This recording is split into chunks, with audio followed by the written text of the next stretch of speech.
날마다 주님과 함께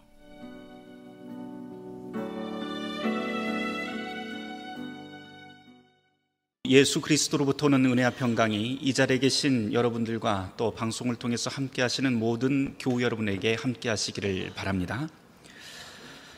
여기 두 그룹의 사람들이 모여 있습니다. 기온은 30도를 훌쩍 넘고 그늘은 거의 찾기 어려운 모래밭에 한쪽에는 공사장 인부들이 있고 또 한쪽에는 거기서 뒹구는 아이들이 있습니다. 아침부터 해가 떨어질 때까지 이 두 그룹은 모두 모래를 옮기면서 시간을 보냅니다. 한쪽은 해가 떨어지기만 기다리고 있고 또 다른 쪽은 해가 떨어져서 밥 먹으러 들어오라고 하는 엄마들의 그 목소리가 고래고래 소리치는 소리가 들려도 영 그 자리를 떠나지 않습니다. 두 그룹 모두 다 비슷하게 땀범벅이 되어 있지만 사실 속내는 전혀 다르지요. 인부들은 시간이 지나가기만 기다리고 땀범벅이 돼버린 아이들은 떨어지는 해가 그저 야속하기만 합니다. 네덜란드의 문화학자인 하위징하라고 하는 분이 저술한 호모 루덴스라고 하는 책이 있는데, 이 호모 루덴스라고 하는 말을 그대로 번역하면 놀이하는 인간이라고 하는 뜻입니다. 이 책에 보면 잘 노는 삶이 가장 행복한 삶이다, 그래서 잘 노는 사람이 진짜 인간이다 라고 하는 그런 내용이 이 안에 담겨 있습니다. 그의 말로 하자면 인간이라고 하는 존재는 자기가 하는 일이 지금 하고 있는 이 노동이 아니라, 수고로운 노동이 아니라 놀이가 될 때 정말 행복하다라고 그렇게 이야기를 펼쳐나갑니다. 그러면서 노동과 놀이의 차이를 이렇게 설명을 해요. 행위의 수단과 목적이 분리되어 있다면 노동이고, 내가 지금 하고 있는 수단과 그 행위의 수단과 목적이 일치하면 놀이다라고 말입니다. 좀 어려운 말 같지만 앞서 이야기했던 인부와 아이들 이야기를 들으면 좀 쉬워질 것 같습니다. 모래성 쌓기를 하고 있는 아이들을 보고 노동하고 있다고 하는 사람들은 없을 겁니다. 이 아이들에게 모래성 쌓기는 수단인 동시에 목적이지요.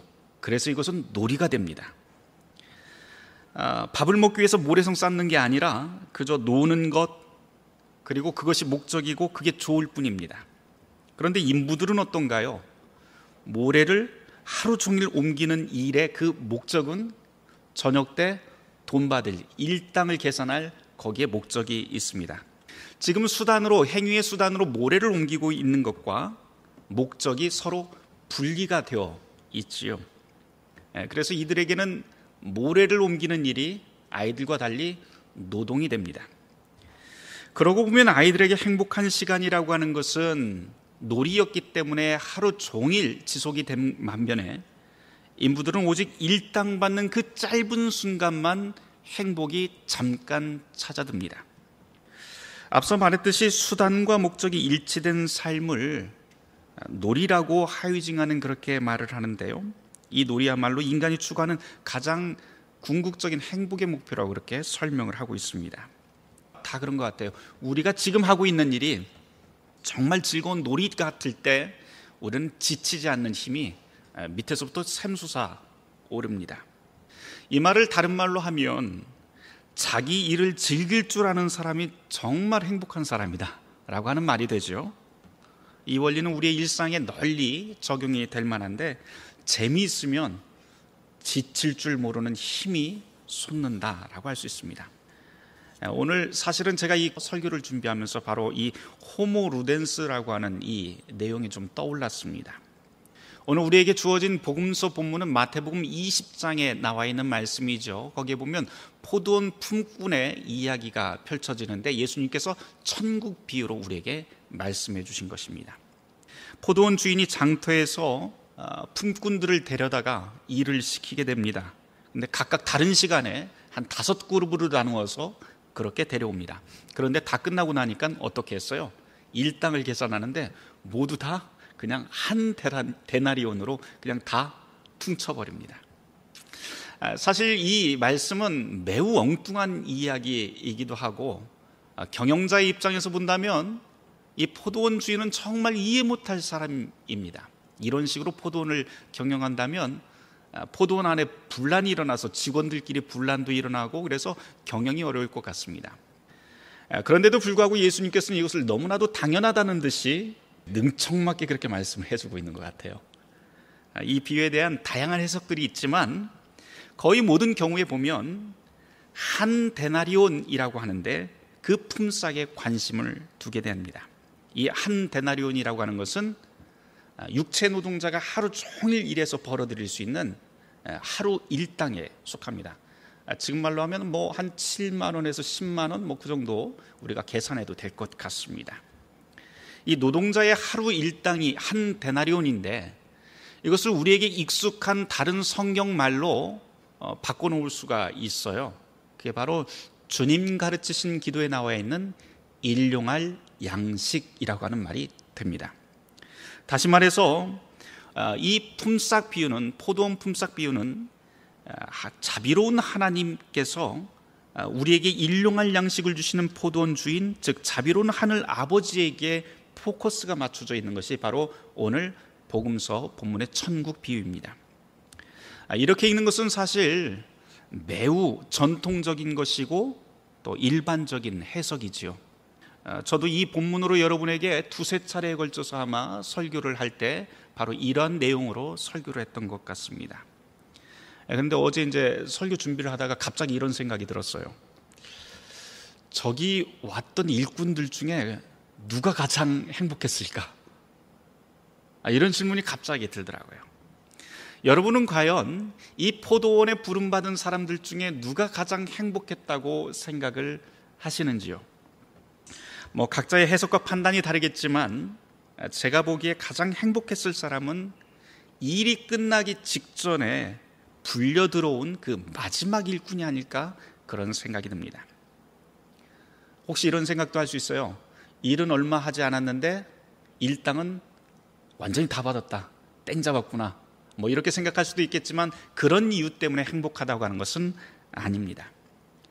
실제로 이 일꾼의 입장에서 다시 한번 우리가 깊게 생각을 해본다면 왜 이 일꾼이 행복했는지 우리가 한 번 더 생각할 수 있을 것 같아요.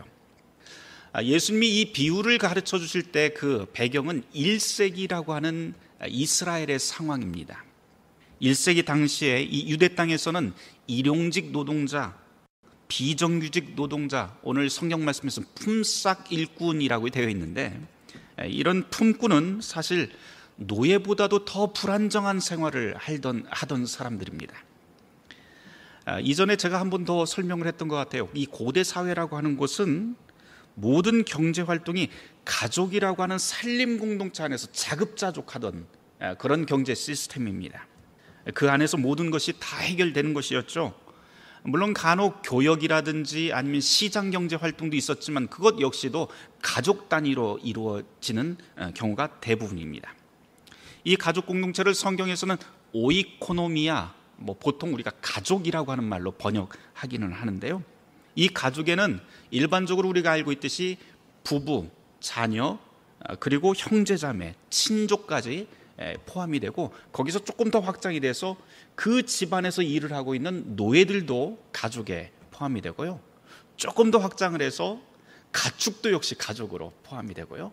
조금 더 확장이 돼서 그 집안에 가지고 있는 곡식이라든지 나무라든지 재산도 역시 가족으로 카운트가 됩니다. 땅도 역시 가족으로 그렇게 포함이 됩니다. 그 안에서 자급자족이 이루어지는 것이죠. 그러고 보면 성경에 나와 있는 이 가족이라고 하는 말과 오늘 이 시대 우리가 말하는 가족이라고 하는 개념은 조금 다른 것 같습니다. 어찌되었건 이런 가족 경제 시스템이 무너질 경우에 먹고 살기 위해서는 어쩔 수 없이 밖에 나가서 일을 해야 되는데 다른 가족 공동체에 가서 일을 해야 되는 그런 상황들이 벌어지게 되는 것이죠. 그런 때 이런 사람들은 바로 일용직 근로자, 요즘 말로는 비정규직 근로자가 되겠죠. 품꾼이 바로 그런 사람들이 됩니다. 이 품꾼은 말 그대로 하루 벌어서 하루 살아야 하는 사람이었고 노예보다도 미래가 암울한 상태에 놓인 사람들이 바로 이 품꾼들입니다. 성경에 보면은 가난하다라고 하는 말이 자주 나와요. 그런데 그 본래 뜻이라고 하는 것은 단순히 경제적으로 궁핍하다라고 하는 그런 뜻이 아니고, 방금 말씀드렸다시피 이런 식으로 가족 공동체가 무너져서 더 이상 기댈 곳이 없는 사람들, 보호받을 곳이 없는 사람들이 바로 성경에 나와 있는 가난하다라고 하는 그런 사람들입니다. 예수님의 비유에 나오는 모든 품꾼들이 바로 이런 상태의 가난한 사람들을 대표합니다. 그런데 오늘 복음서 비유에서 보면 가난한 사람 중에서도 가장 가난한 사람은 바로 5시까지 일감을 얻지 못하던 마지막 일꾼으로 우리는 이해할 수 있을 것 같습니다. 집에서 기다릴 가족, 그 생각에 종일 장태서 안절부절 못하던 이 사내가 드디어 어떤 주인에게 부름을 받게 됩니다. 그 순간 그 사내가 생각했던 것은 무엇일까요? 일당을 받게 된다, 이런 것이 아니었을 것입니다. 오히려 이 사내는 지금 돈 받는 것보다도 일꾼으로 부름받았다라고 하는 감격, 그리고 자신이 포도원에 들어가서 일하는 그 순간도 역시 그 순간 자체를 감사하고 기뻐했을 게 분명합니다. 이거를 앞에서 제가 하위증하의 말로 하자면 이 사람이야말로 수단과 목적이 정확하게 일치하는 지점에 서 있었던 유일한 사람이라고 할 수가 있습니다. 이 사람이 바로 놀이하는 인간, 행복한 사람, 바로 호모 루덴스인 것이죠. 그에게는 포도원에서 일하는 것 자체가 수단이고 목적이었으니 지금 부름받고 땀 흘리며 일하는 모든 순간이 참으로 감사하고 기쁜 놀이의 시간이 됩니다. 하이징하가 말한 이 행복에서 이제 예수님이 가르치는 천국으로 한 단계 좀 건너가 보려고 합니다. 오늘 복음서에는 천국에 대해서 조금 더 명확한 이야기들이 주어집니다. 함께 찾아보려고 그래요. 성경을 펼쳐서 여러분들이 찾아보시길 바랍니다. 오늘 우리는 복음서 본문으로 마태복음 20장 1절부터 읽었지만 잘 거슬러 올라가 보면 예수님께서 천국 비유에 대한 말씀을 시작한 것은 마태복음 19장 13절부터입니다. 거기서 주님은 어린 아이들을 보듬어 안고 안수해 주시면서 천국이 바로 이런 어린아이 같은 사람들의 것이다 라고 말씀해 주시지요. 그런 다음에 이어지는 사건이 부자 청년을 만나게 돼요. 그런데 이 부자 청년이 고민하면서 예수님께 이런 질문을 해요. 선생님, 어떻게 하면 영생을 얻을 수 있을까요? 그런데 이 영생을 어떻게 하면 얻을 수 있을까요? 라고 하는 말을 조금 바꿔놓으면 무슨 말이 되냐면, 선생님, 어떻게 하면 천국에 들어갈 수 있을까요? 라고 하는 말이 됩니다. 그런데 예수님의 답이 뭐예요? 내 소유를 다 팔아서 가난한 자에게 다 나눠주고 나를 따르라 라고 그렇게 말씀해 주십니다. 그러자 청년이 근심하다가 그 자리를 슬그머니 그냥 떠나게 됩니다. 여기서 가난한 자, 그리고 어린아이, 그리고 마태복음 20장에 이 품꾼 비유에 나왔던 이 품꾼이라고 하는 말 모두 다 사실은 같은 말이죠. 앞서 설명했듯이 기댈 곳이 필요한 사람들, 보호받지 못하는 사람들이 바로 어린아이, 가난한 사람, 품꾼입니다. 복음서 말씀에서는 바로 이런 식으로 계속해서 풀어 설명을 합니다. 그러면서 가난한 자에게 재산을 나눠주라 라고 했던 이 주님의 말씀은 문자 그대로의 말씀이기도 하지만 특별히 우리의 소유와 탐욕에 대한 경고의 말씀으로 읽을 수 있습니다. 우리가 함께 더불어 사는 세상 속에서 기댈 곳이 필요한 사람들을 함께 용납하고 받아들이며 우리의 소유를 나누면서 이웃의 유익을 도모하면서 살아야 한다라고 하는 그런 말씀입니다. 그런 것이 천국이 되는 것이죠. 이 예수님의 가르침이 마태복음 19장 29절에서 베드로에게 조금 다른 버전으로 다시 설명이 되는데요. 거기 보면 내 이름을 위하여 집이나 형제나 자매나 부모나 자식이나 전토를 벌인 자마다 여러 배를 받고 또 영생을 상속받으리라 라고 하는 말씀이 나옵니다. 이 말씀 역시 앞서 설명했던 모든 이야기가 다 같은 이야기들이죠. 또 이런 말씀도 나와요. 유명한 말씀이죠. 낙타가 바늘기로 들어가는 게 부자가 천국 들어가는 것보다 쉽다라고 하는 예수님의 아주 무서운 말씀이 나옵니다.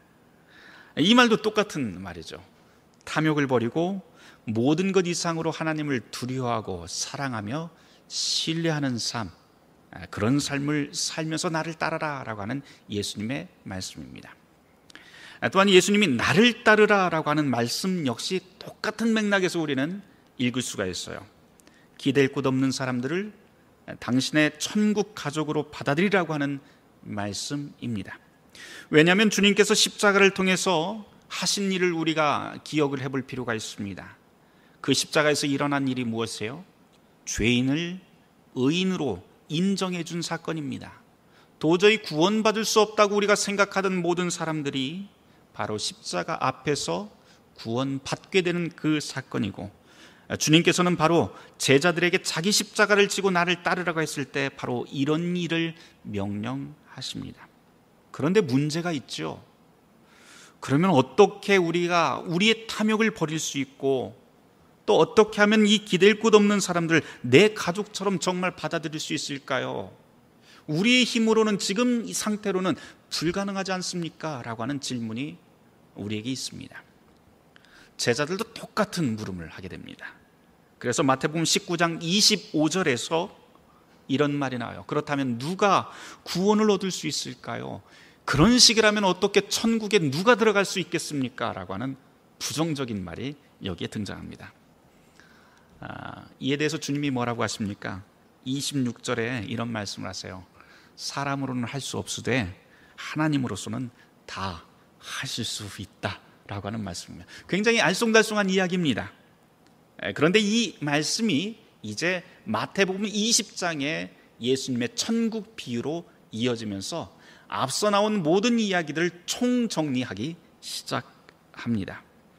앞서서 어린아이, 부자 청년, 그리고 제자들의 질문, 이 모든 것들이 한데 어우러진 것이 바로 마태복음 20장의 포도원 품꾼 비유입니다.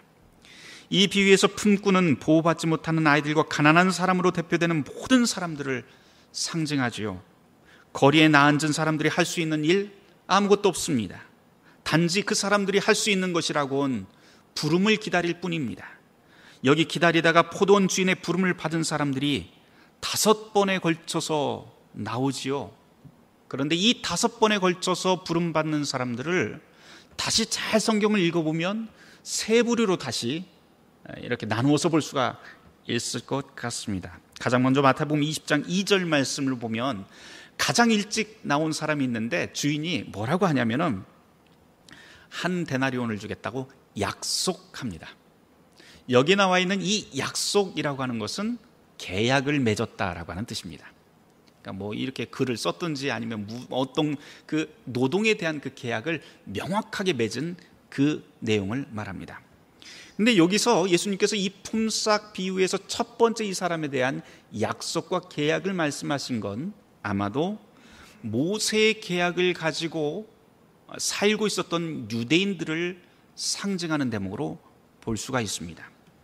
그 다음에 두 번째 그룹이 있는데요, 20장 3절 4절로 가보면 제3시의 일꾼들을 부르는 장면이 나옵니다. 거기에 보면 4절에 이런 말씀이 나와요. 그들에게 이르되 너희도 포도원에 들어가라. 내가 너희에게 뭐라고 되어 있어요? 상당하게 주리라.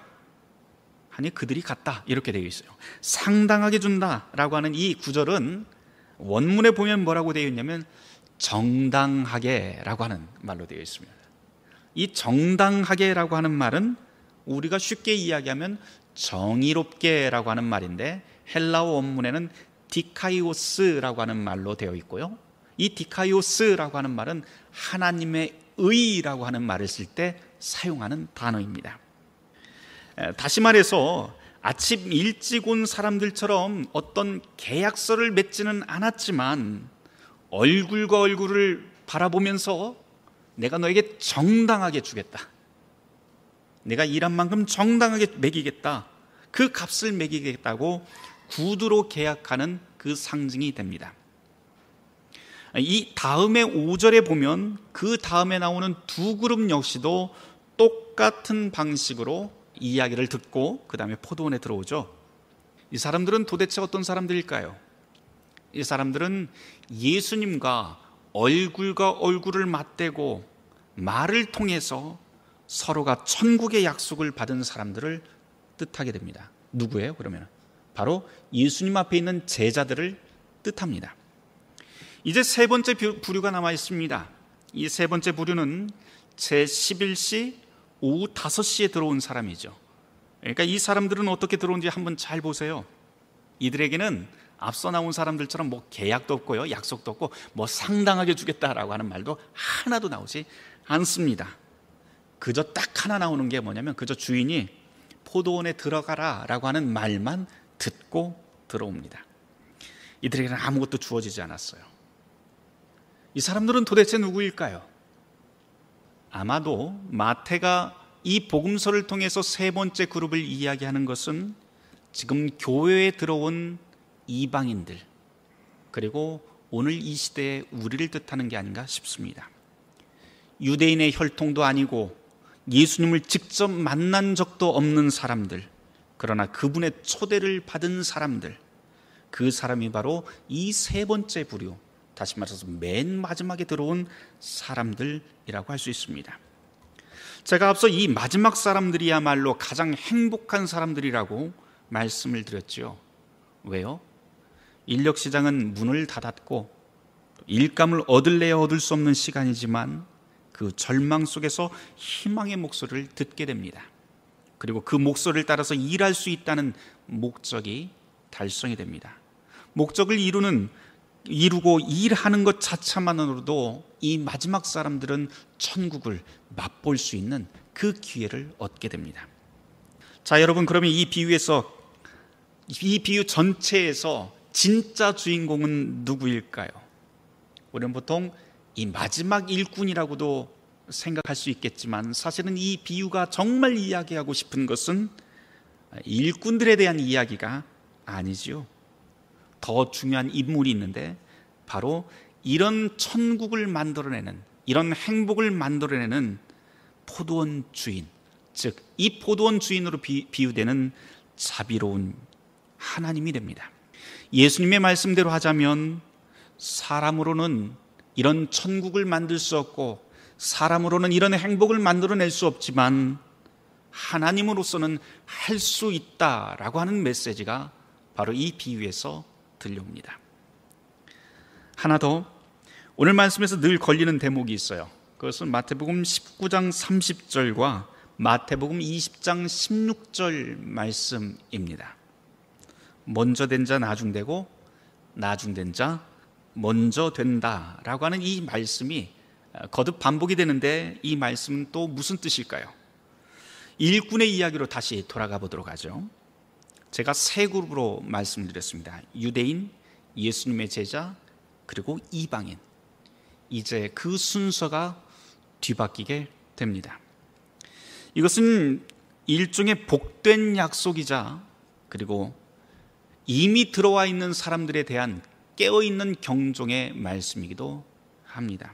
오늘의 이 말씀은 단순히 유대인과 제자 그리고 이방 그리스도인들에게만 해당되는 말씀은 아닐 겁니다. 오늘을 사는 우리에게도 적용할 수 있지요. 매우 단순하게 보자면 먼저 된 자와 나중된 자를 오래된 교인과 새신자로 바꾸어 말할 수도 있겠지만 저는 그보다는 다른 방식으로 이 말씀을 해석하는 게 더 옳아 보입니다.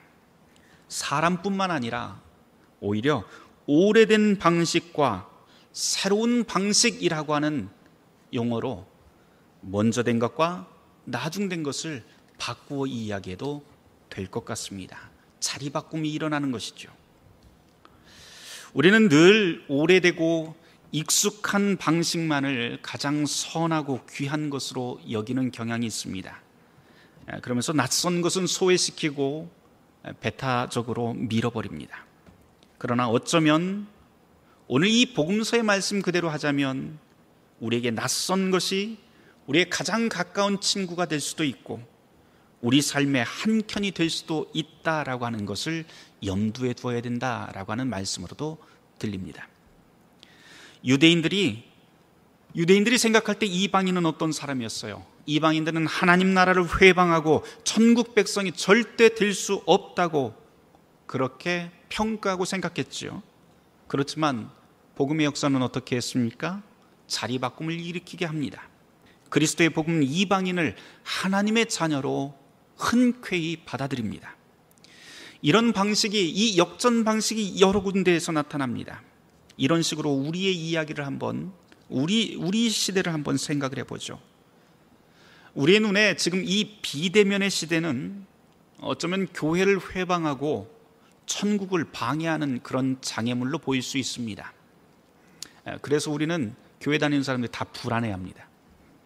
그러나 저는 오늘의 이 복음서 본문을 묵상하면서 이런 생각을 해보게 되었습니다.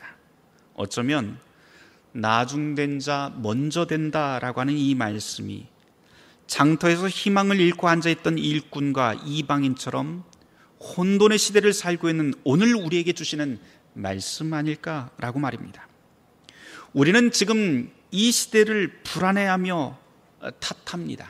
그러나 사실은 오히려 이 시대를 우리의 삶으로 받아들이고 복음의 기회로 삼는 지혜가 필요합니다.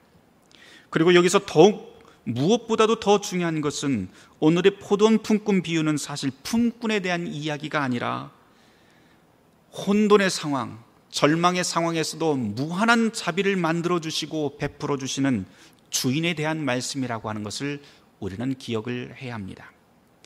그분께서 우리의 모든 불안을 거두고 행복을 만드시며 천국을 만들어주십니다.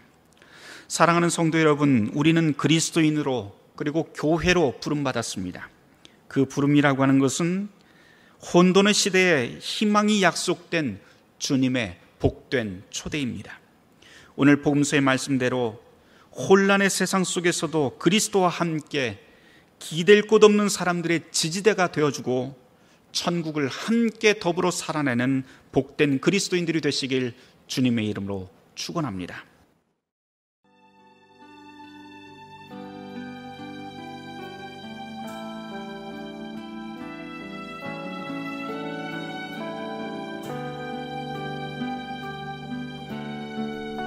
날마다 주님과 함께 루터란 아워에서 보내드렸습니다.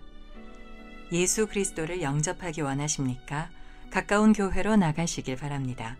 교회는 여러분의 안식처요 쉼터가 될 것입니다.